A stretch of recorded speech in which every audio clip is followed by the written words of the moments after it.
Tipu Sultan. This is going to be our last heading, Tipu Sultan. ठीक, अब पहले समझें आप टीपू सुल्तान के बारे में, बहुत ध्यान से सुनेंगे पहले मुझे और फिर आप लिखना शुरू करेंगे। देखो दोस्तों, जो टीपू सुल्तान है वो 1782 में अपने पिता की मौत के बाद मैसूर का शासक बनता है और 1799 में श्रीरंगपट्टनम में उसकी मृत्यु हो जाती है। He died in Srirangapatnam. Tipu Sultan को शेर ए मैसूर कहा जाता है। क्या कहा जाता है? शेर ए मैसूर के नाम से जाना जाता है टीपू सुल्तान को। अब उसके पीछे अलग अलग कहानियां एसोसिएटेड हैं, उसके पीछे अलग अलग स्टोरीज है। कोई कहता है कि उसने शेर को हराया था, कोई कहता है कि एक बार वो जंगल गया, उसके हथियार कहीं खो गए, उसके सामने शेर आ गया, उसने उस शेर को भी हरा दिया। इसी वजह से उसे शेर ए मैसूर कहा जाता है। टीपू सुल्तान को इसलिए भी जाना जाता है कि दोस्तों, टीपू सुल्तान ने दो बड़े काम किए थे भारत में, दो बड़े काम किए थे। उसने सबसे पहला काम यह किया कि उसने ये माना कि अगर आपको एक बेहतर राज्य बनाना है, अगर आपको एक बेहतर सेना रखनी है, तो उससे पहले आपकी बेहतर आर्थिक स्थिति होनी चाहिए। अगर आपको अपनी सैन्य क्षमताओं में वृद्धि करनी है, देखो कितनी अच्छी बात है कि अगर कोई अपनी मिलिट्री कैपेबिलिटीज को इंक्रीज करना चाहता है तो पहले उसे अपनी इकोनॉमिक कैपेबिलिटीज को इंक्रीज करना होगा। तो माना जाता है ये उस समय का पहला शासक था जिसने ये समझा कि सिर्फ सेना पर ध्यान नहीं देना है, आर्थिक परिस्थितियों पर भी ध्यान देना है। और दोस्तों, इसने क्या किया? इसने कोशिश की कि जैसे फ्रांस ने फ्रांस ईस्ट इंडिया कंपनी बनाई है, ब्रिटेन ने ब्रिटिश ईस्ट इंडिया कंपनी बनाई है, इसी तरह मैसूर की कंपनी भी बनाई जाए। मैसूर में एक कंपनी बनाई जाए और मैसूर की ये जो कंपनी है ये विदेशों से व्यापार करे, ये विदेशों से व्यापार करे। इसे एक और चीज के लिए जाना जाता है, इसे जाना जाता है कि इसने वेस्टर्न मॉडर्न ट्रेडिशंस को भारत में लागू करने का प्रयास किया। ये पश्चिम की परंपराओं से, विशेष तौर पर यह फ्रांस की परंपराओं से बहुत प्रभावित था।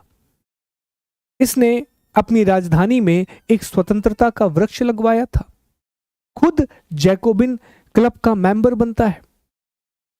इन चीजों के लिए यह हाईलाइटेड है। इसने पहली बार युद्ध में रॉकेट का प्रयोग किया। मॉडर्न रॉकेट नहीं था, बहुत बेसिक रॉकेट बनाए थे, पर प्रयोग तो किया, प्रयोग तो किया।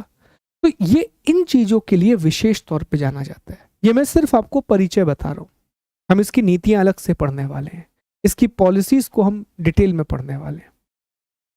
पर ये पता होना चाहिए आपको कि इसे शेर ए मैसूर कहा जा रहा है। ये कह रहा है कि अगर आपको सैनिक रूप से अच्छा बनना है तो पहले आर्थिक रूप से अच्छा बनिए। कोशिश कर रहा है कि हमारे यहां पर भी मॉडर्न कंपनीज बने। ये पहला शासक होगा जो नेवी पर ध्यान देगा, अच्छे पोर्ट्स बनवाएगा, अच्छे जहाज बनवाएगा, अपनी नेवी को ठीक करने की कोशिश करेगा। विदेशी व्यापार को बढ़ावा देने के लिए मॉरिशस, इंडोनेशिया, मलेशिया, तुर्की, ईरान, इन सभी क्षेत्रों में वो अपने राजदूत भेजेगा, एम्बेसडर भेजेगा, ताकि वहां से व्यापारिक संबंध बेहतर किए जा सके, वहां से ट्रेडिंग रिलेशंस बेहतर किए जा सके। खुद इसे 6-7 भाषाओं का ज्ञान था, अरबी, फारसी, तुर्की, स्थानीय भाषाएं।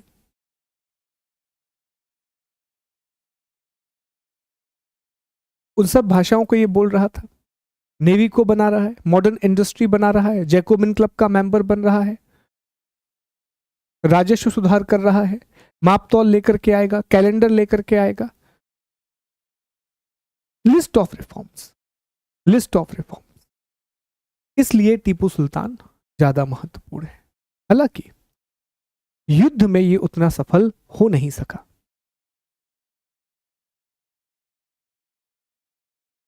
इसके नेतृत्व में मुख्य रूप से दो युद्ध लड़े गए, second and third Anglo Mysore war. वो दोनों हारा है। तो कहीं ना कहीं अगर हैदर अली के रूप में उसकी तुलना की जाएगी तो हैदर अली सैन्य क्षमताओं में बेहतर था। हैदर अली कहीं ना कहीं कूटनीति में बेहतर था। मराठा निजाम के साथ संबंध बनाना, तो शासक अनडाउटेडली बहुत अच्छा था। पर चूंकि युद्ध में उसे हार मिली तो मिलिट्री कैपेबिलिटीज पर कहीं ना कहीं एक प्रश्न चिन्ह लगता है। क्योंकि क्या होता है कि इस समय आप देख रहे हैं कि युद्ध सिर्फ युद्ध मैदान में नहीं लड़ा जा रहा है। बात समझिएगा, बड़ी बात बोल रहा हूं मैं, अगर आप समझ पाए तो, कि युद्ध सिर्फ युद्ध के मैदान में नहीं लड़ा जा रहा है, युद्ध मैदान के पहले लड़ा जा रहा है। आपकी तैयारी कैसी है, कितने लोग आपको सपोर्ट कर रहे हैं, आपके पड़ोसी आपको सपोर्ट कर रहे हैं या नहीं कर रहे हैं।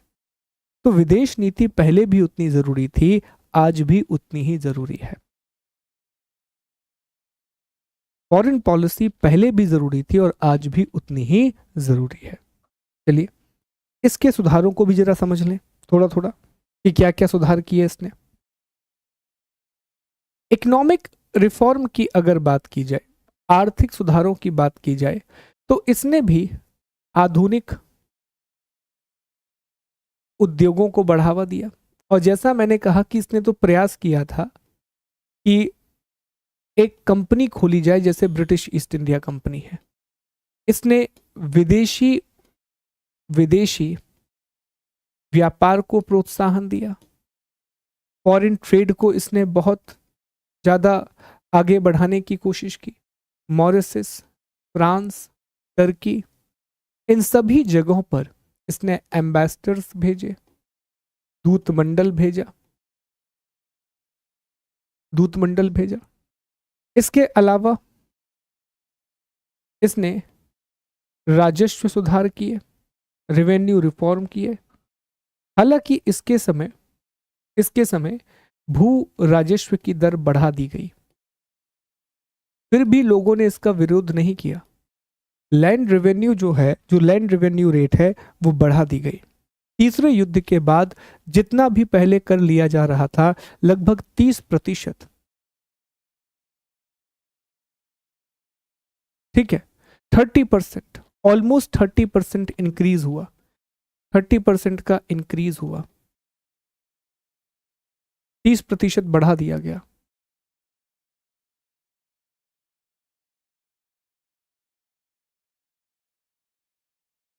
ठीक है, 30% इंक्रीज कर दिया गया। इसने एक और काम किया, इसने फिर से माप तौल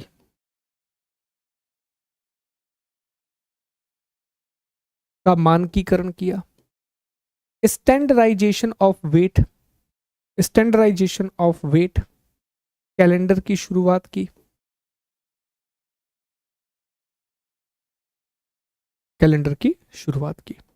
एक मानक कैलेंडर बनाया। तो ये इसके आर्थिक सुधार है, इकोनॉमिक रिफॉर्म है। यहां पर जो जमींदार हैं उनको पॉलीगार कहा जाता था। यहां पर जो जमींदार हैं उन्हें पॉलीगार कहा जाता था। और कुछ जमींदार विद्रोह कर रहे थे, तो उस विद्रोह को भी दबाया। पॉलीगार विद्रोह को भी उसने दबाया। ठीक है, इकोनॉमिक रिफॉर्म समझ पाए कि मिलिट्री रिफॉर्म्स भी उसके द्वारा किए गए, सैन्य सुधार भी किए गए। रॉकेट का प्रयोग कर रहा है वो, वही आधुनिक सेना है, मॉडर्न आर्मी है, हथियार भी आधुनिक हैं। नौसेना बनाने के लिए वो बंदरगाह बना रहा है, वो पोर्ट बना रहा है। ये उसके सैन्य सुधार हैं। अब ये मुझे लगता है आपको समझाने की जरूरत नहीं है, बिकॉज ये मैंने आपको बना ली थी। ये हमने ऑलरेडी आपको बताया है कि सेना के आधुनिकीकरण का मतलब क्या था। What was the meaning of the modernisation of army. ठीक, तो ये अगर नहीं भी समझाऊंगा तब भी आपको समझ में आ जाएगा। अगर हम इसकी रिलीजियस पॉलिसी की बात करें,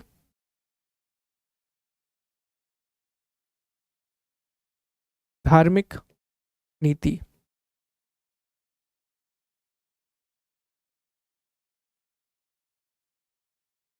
रिलीजियस पॉलिसी, धार्मिक नीति, सहिष्णुता की नीति थी।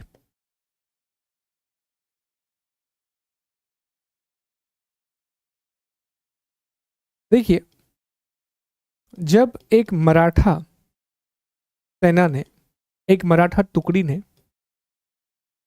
श्रृंगेरी देवी के मंदिर को लूटा, तो कहा जाता है कि इसने दान दिया था ताकि सुधार किया जा सके। श्रृंगेरी देवी का मंदिर, श्रृंगेरी एक जगह है और वहां पर न सिर्फ इसने दान दिया बल्कि देवी शारदा की मूर्ति की स्थापना की।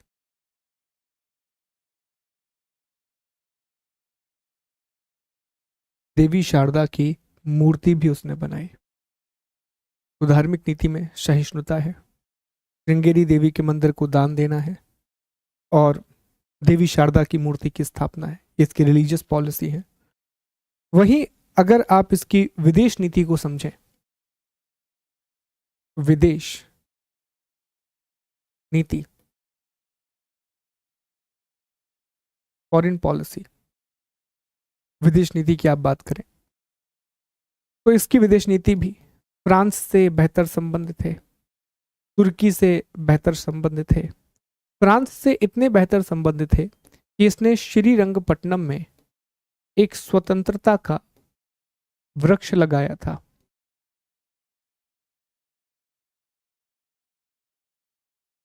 Tree of liberty. वहीं जैकोबिन क्लब का सदस्य था। He was a member of Jacobin club. तुर्की, अफगानिस्तान, ईरान, इन सभी जगहों पर उसने अपना दूत मंडल भेजा, इन सभी जगहों पर उसने अपने एम्बेसडर भेजे। अब इसको जरा समझो, इसको जरा समझो। जब पहली बार मैंने ये स्टेटमेंट पढ़ा, जब पहली बार आई रेड, जब ये देखो उस समय उद्देश्य अलग होते थे, है ना, उस समय उद्देश्य अलग होते थे। अब मेरी बात को थोड़ा ध्यान से समझना, देखो ध्यान देते हैं, मेरी बात को समझना कि जब पहली बार मैंने ये पढ़ा कि टीपू सुल्तान ने 1794 में श्रीरंगपट्टनम में स्वतंत्रता का वृक्ष लगाया था, ट्री ऑफ लिबर्टी लगाया था। व्हाट आई थॉट कि यार ये कोई पेड़ होता होगा, आपको भी यही लगेगा कि ये कोई पेड़ होता होगा। सो आई थॉट कि यार ये ट्री ऑफ लिबर्टी क्या होता है, मैं भी अपने गार्डन में लगा लेता हूँ। गांव में तो गार्डन ही गार्डन होता है, हर जगह जहां देखो आपका गार्डन ही है, ठीक है। तो मुझे भी यही लगा था कि ये कोई पेड़ होता होगा, तो मैं नर्सरी वगैरह जाऊंगा तो लिबर्टी का पेड़ लेकर के आ जाऊंगा, पर ऐसा नहीं है। एक नॉर्मल ही पेड़ था। कौन सा पेड़ था ये तो जानकारी नहीं है, किस प्रकार का पेड़ था ये नहीं पता, उसको नाम दिया था उसने ट्री ऑफ लिबर्टी, ठीक है। तो 1794 में उसने नाम दिया था उसको ट्री ऑफ लिबर्टी। दूसरा, ये जैकोबिन क्लब क्या है, व्हाट वाज जैकोबिन क्लब। देखो फ्रांस में क्रांति हुई, फ्रांस में बहुत सारी क्रांतियां हुई हैं, फ्रांस में बहुत सारे रेवोल्यूशन हुए। तो फ्रांस की क्रांति के बाद वहां पर एक क्लब बनाया गया था जिसमें बड़े प्रतिष्ठित लोग होते थे, बड़े पावरफुल लोग होते थे। तो वो उस क्लब का नाम था जैकोबिन क्लब। तो इसने भी उसकी मेंबरशिप ले रखी थी। आज भी इंडिया में या हर देश में बहुत बड़े बड़े क्लब होते हैं, बहुत ही बड़े बड़े क्लब, जिनमें भारत के सबसे पावरफुल लोग आपको दिखेंगे, जिनमें भारत के सबसे पावरफुल लोग आपको दिखेंगे, ठीक है। तो ये चीज आपको याद रखनी है, ये चीज आपको याद रखनी है कि ये अलग अलग चीजें। अब उसकी गलती क्या है, देखो जब आप उसका मूल्यांकन करेंगे, अभी तो हम उसकी पॉलिसीज के बारे में पढ़ रहे हैं, लेकिन जब हम टीपू सुल्तान का मूल्यांकन करते हैं, when we have the assessment of Tipu Sultan, तब हमें कुछ चीजों के बारे में पता चलता है। जैसे हमें यह पता चलता है कि जिस चीज की हम अभी तारीफ कर रहे हैं वही चीज बुरी साबित होगी। उसे अपने पड़ोसियों से बेहतर संबंध बनाना था, लेकिन वो बेहतर संबंध किससे बना रहा है? तुर्की भेज रहा है, ईरान भेज रहा है, अफगानिस्तान भेज रहा है। यार उस समय कोई फ्लाइट नहीं होती थी कि लोग वहां से एयरलिफ्ट करके आपके यहां आ जाएंगे।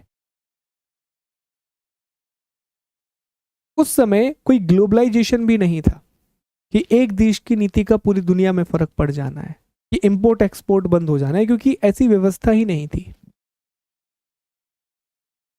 जबकि पड़ोसियों से उसको बेहतर संबंध बनाने पे ध्यान देना था। मराठास से उसे बेहतर रिलेशन बनाने थे, उसे हैदराबाद को अपनी तरफ करने की कोशिश करना था, त्रावणकोर से उसे बेहतर संबंध बनाना था, तो काम और ज्यादा बनता। तो ये उसकी कहीं ना कहीं प्रॉब्लम्स भी रह गई। उसने काम बहुत अच्छे शुरू किए थे, अगर थोड़ा और समय उसे मिल जाता, अगर वो युद्ध ना होते और थोड़ा और समय मिल जाता, जैसे त्रावणकोर पर अटैक ना करता, थोड़ा और समय बिता देता, त्रावणकोर पर अटैक नहीं करता टीपू, तो भी काम हो जाता। समय नहीं मिल पाया, क्योंकि जब आप कोई चीज बनाते हो, आप नेवी बना रहे हो, आप मिलिट्री बना रहे हो, उसमें 15-20 साल का समय लगता है। और उससे पहले ही वो तीसरे युद्ध में कूद गया, और तीसरे युद्ध में उसे स्थानीय शासकों का समर्थन नहीं मिला, जो लोकल रूलर्स थे उनकी हेल्प नहीं मिली, जिसकी वजह से वो युद्ध को हार गया, जिसकी वजह से वो युद्ध को हार गया। तो ये चीजें हमें देखने के लिए मिलती हैं। These things we can observe when we study the Tipu Sultan. बोलो बात समझ में आई? क्लियर?